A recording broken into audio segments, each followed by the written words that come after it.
السلام عليكم ورحمة الله وبركاته نحمده ونصلي على رسوله الكريم أما بعد فأعوذ بالله من الشيطان الرجيم فإذا قضيت الصلاة فانتشروا في الأرض وابتغوا من فضل الله واذكروا الله كثيرا لعلكم تفلحون صدق الله المولانا العظيم সম্মানিত দিনী ভাই ও বন্ধুরা মহান রব্বুল আলামিনের দরবারে অসংখ্য অগণিত শুকরিয়া যে আল্লাহ রব্বুল আলামিন আমাদেরকে সত্য দ্বীনের অনুসারী বানিয়েছেন।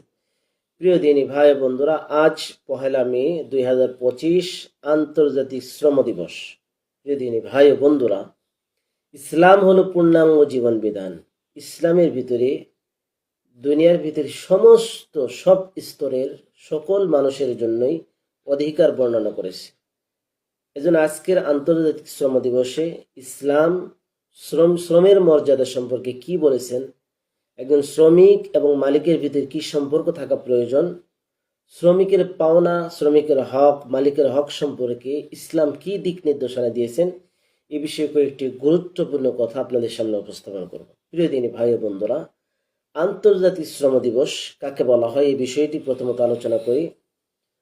শ্রমিকের মর্যাদা এবং শ্রমের মর্যাদা হিসেবে 1886 সালে আমেরিকার শিকাগোতে শ্রমিকরা তাদের উপরে বিভিন্নভাবে সর্বদিক দিয়ে তাদের উপরে অত্যাচার নিপীড়ন করা হতো।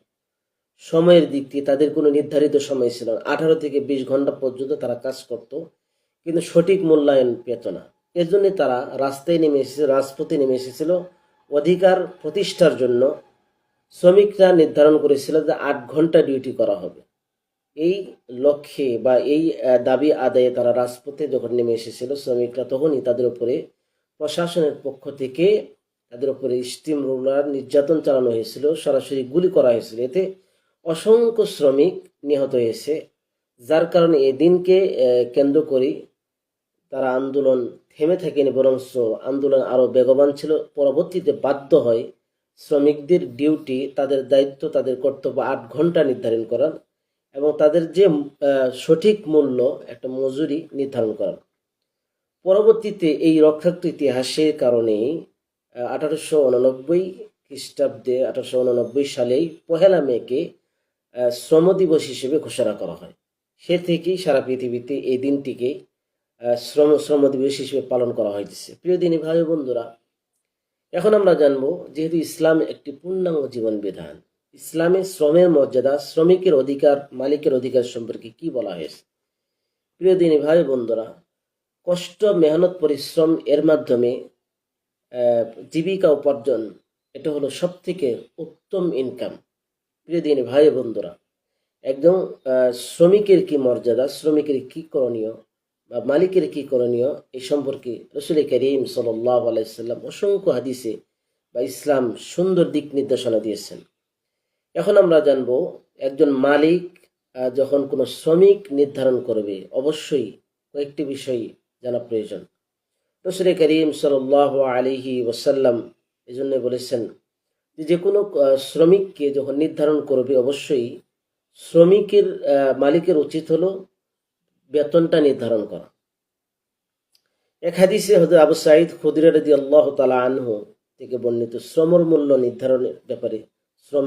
নির্ধারণের ব্যাপারে নবী সাল্লাল্লাহু আলাইহি ওয়াসাল্লাম থেকে তিনি বর্ণনা করেন, নাহা আন ইস্তিজারিল আজির হাত্তা বুয়্যিরা লাহু আজরু। নবী সাল্লাল্লাহু আলাইহি ওয়াসাল্লাম বলেন যে শ্রমিকের তার মূল্য নির্ধারণ, বেতন নির্ধারণ ব্যতীত নবী সাল্লাল্লাহু আলাইহি ওয়াসাল্লাম নিষেধ করেছেন কোন শ্রমিককে নির্ধারণ না করা। এজন্য এই হাদিস দ্বারা আমরা জানি যে কোনো শ্রমিককে নির্ধারণ করা, তার সঠিক মূল্য নির্ধারণ করা উচিত, তার কাজের মূল্যায়ন করা উচিত। নবী সাল্লাল্লাহু আলাইহি ওয়াসাল্লাম এক হাদিসে, অন্য হাদিসে বলেন যে শ্রমিকের যে তার অধিকার, তার পাওনা, তার মজুরি পরিপূর্ণভাবে পরিশোধ করার জন্য নবী সাল্লাল্লাহু আলাইহি ওয়াসাল্লাম বলেছেন, আহাতুল আজিরা আজরাহু ক্বাবলা আন ইয়াজিফা আরাকাহু। শ্রমিকের উজরত, তার পারিশ্রমিক, তার ঘাম শুকানোর পূর্বে তাকে পরিশোধ করো। কত গুরুত্বপূর্ণ কথা। প্রিয় নবী সাল্লাল্লাহু আলাইহি ওয়াসাল্লাম শ্রমিকের মূল্যায়ন এখানে করতে বলা হয়েছে।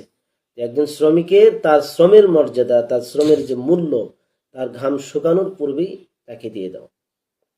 অন্য হাদিসে নবী সাল্লাল্লাহু আলাইহি ওয়াসাল্লাম বলেছেন, যেটাকে হাদিসে কুদসি, যে হাদিসটিতে আল্লাহ পাক রব্বুল আলামিন তিনি বর্ণনা করেন কাল কিয়ামতের ময়দানে 3 ব্যক্তির ব্যাপারে আল্লাহ পাক রব্বুল আলামিন 3 ব্যক্তির বিপক্ষে দাঁড়াবেন। কত ভয়ঙ্কর কথা! কিয়ামতের ময়দানে আল্লাহ বিপক্ষে দাঁড়াবেন। এর ভিতরে অন্যতম 3 নম্বর যে ব্যক্তি, নবীজি বলেন সাল্লাল্লাহু আলাইহি সাল্লাম, রাজুলুন ইস্তাজারা আজিরান ফাস্তাওফা মিনহু ওয়া লাম ইউতিহি আজরাহু। এমন ব্যক্তি যে ব্যক্তি কোনো শ্রমিককে শ্রমের জন্য নির্ধারণ করলো এবং তার দ্বারা সে পরিপূর্ণ কাজ করালো, পরিপূর্ণ শ্রম সে নিল, ওয়া লাম ইউতি আজরাহু, কিন্তু তার হক, তার যে উজরত, তার যে পারিশ্রমিক সেটা দিল না। আল্লাহ নবী বলেন কাল কিয়ামতের ময়দানে আল্লাহ তাআলা তার বিপক্ষে দাঁড়াবেন। আউযু বিল্লাহি মিন যালিক। নবী সাল্লাল্লাহু আলাইহি ওয়াসাল্লাম হাদিসে বলেন মাতালুল গানি জুলমুন, ধনীদের টাল বাহানা এটা হলো সবথেকে অত্যাচার, একটা বড় জুলুম। এজন্য মালিকের উচিত হলো শ্রমিকের সঠিক মূল্যায়ন করা এবং শ্রমের মূল্যায়ন করা। এটি ইসলাম এই কথাটাই বলেছে।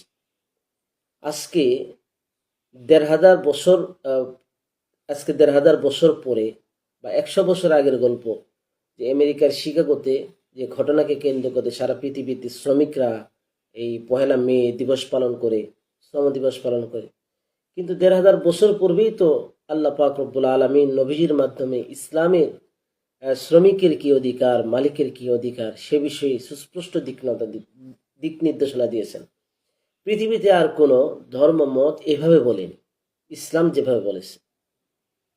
এখন আমরা জানবো মালিকের জন্য, যে ব্যক্তি মালিক তার শ্রমিককে নির্ধারণ করবে, একজন শ্রমিকের কি করণীয়।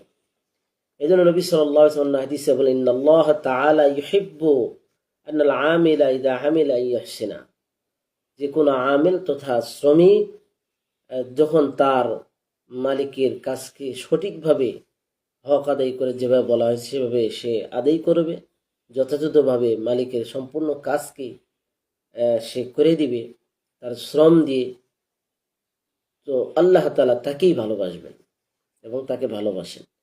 এই হাদিস দ্বারা আমরা জানতে দিই শ্রমিকের উচিত হলো মালিকের কাজগুলো যথাযথ আদায় করা, আর মালিকের উচিত হলো শ্রমিকের হক রক্ষা করা এবং যথাযথ পাওনা তাকে দিয়ে দেওয়া। সম্মানিত দিনী ভাই ও বন্ধুরা, এই জন্যই শ্রম, এটা শ্রমিকের জন্য যে কষ্ট, মেহনত, পরিশ্রম, ঘাম ফেলে তারপরে উপার্জন করা, এটা অনেক বড় একটা ফজিলতের বিষয়। কিন্তু এই বিষয়েও সতর্ক থাকা প্রয়োজন। শ্রমটা হতে হবে হালাল পন্থায়। হারাম পন্থার ব্যাপারে যে ফজিলত আমরা শ্রমিকের কথা শুনলাম, হারাম পন্থায় সেটা হবে না। মাদক দ্রব্যের ভিতরে সেখানে কষ্ট করে পরিশ্রম করে এই শ্রমের জন্য আল্লাহ পাক রব্বুল আলামিন সেটা বলবে না। ব্যভিচারিণী ব্যাপারে যখন আজকে নারী কমিশন সংস্কারের যে কমিশনের গঠন করা হয়েছে, সেখানে ব্যভিচারীদের ব্যাপারে তাদেরকে শ্রমিক হিসেবে উপস্থাপন করার, প্রতিষ্ঠা করার জন্য অপচেষ্টা, এটাকে দাবি করছে। একটা প্রস্তাবনা দেওয়া হয়েছে, ব্যভিচারী যারা আছে, যারা টাকা পয়সা বিনিময়ে তাদের দেহ বিক্রি করে, তাদেরকে শ্রমিক হিসেবে মূল্যায়ন করা হোক। নাউযুবিল্লাহি মিন যালিক। ব্যভিচার যেখানে আল্লাহ পাক রব্বুল আলামিন হারাম করেছেন, এটাকে শ্রমের মর্যাদা, কত জঘন্য কথা। যদি ভাই বন্ধুরা, এজন্য আমাদের জানা প্রয়োজন, শ্রম হালাল পন্থায় হতে হবে। সে বিষয়ে আল্লাহ পাক রব্বুল আলামিন সেটা বলেছেন, ফজিলত বর্ণনা করেছেন। নবী সাল্লাল্লাহু আলাইহি সাল্লাম থেকে ফজিলত আমরা জেনেছি। অবশ্যই হালাল শ্রমের জন্য আল্লাহ পাক রব্বুল আলামিন এই ফজিলত দান করবে। প্রিয় দিনী ভাই বন্ধুরা, ইসলাম যেহেতু পূর্ণাঙ্গ জীবন বিধান, আজকের শ্রমিক দিবসে আমাদের ইসলামের ভিতরে শ্রমিক এবং মালিকের মর্যাদা সম্পর্কে বা এই শ্রমের মর্যাদা সম্পর্কে, তাদের অধিকার সম্পর্কে আমাদের জানা প্রয়োজন। বিভিন্ন সময় আমরা দেখি যে গার্মেন্টস ফ্যাক্টরিগুলিতে অনেক সময় বিয়ের সময় মানে টাকা পয়সা দেওয়ার ব্যাপারে টাল বাহানা করা হয়, তাদেরকে যথাযথ আদায় করা হয় না। এটা কোনোভাবে উচিত নয়। অবশ্যই শ্রমের মূল্যায়ন করা উচিত। যে কোনো জায়গার ভিতরে হোক, ছোট ছোট যে কোনো কাজই হোক, শ্রমের মূল্যায়ন করা, শ্রমিকের কি অধিকার, মালিকের কি অধিকার, শ্রমিক মালিকের জন্য কি করবে, মালিক শ্রমিকের জন্য কি করবে, ইসলামের ব্যাপারে সুস্পষ্ট দিক নির্দেশনা দিয়েছেন ১,৫০০ বছর পূর্বে। আল্লাহ পাক রব্বুল আলামিন শ্রমের অধিকার, শ্রমের মর্যাদা ইসলামী পন্থায় এই যে দিক নির্দেশনা দেওয়া হয়েছে সেগুলো বোঝার তৌফিক দান করুন এবং আমলের তৌফিক দান করুন। আমিন। আসসালামু আলাইকুম ওয়া রাহমাতুল্লাহি ওয়া বারাকাতুহু।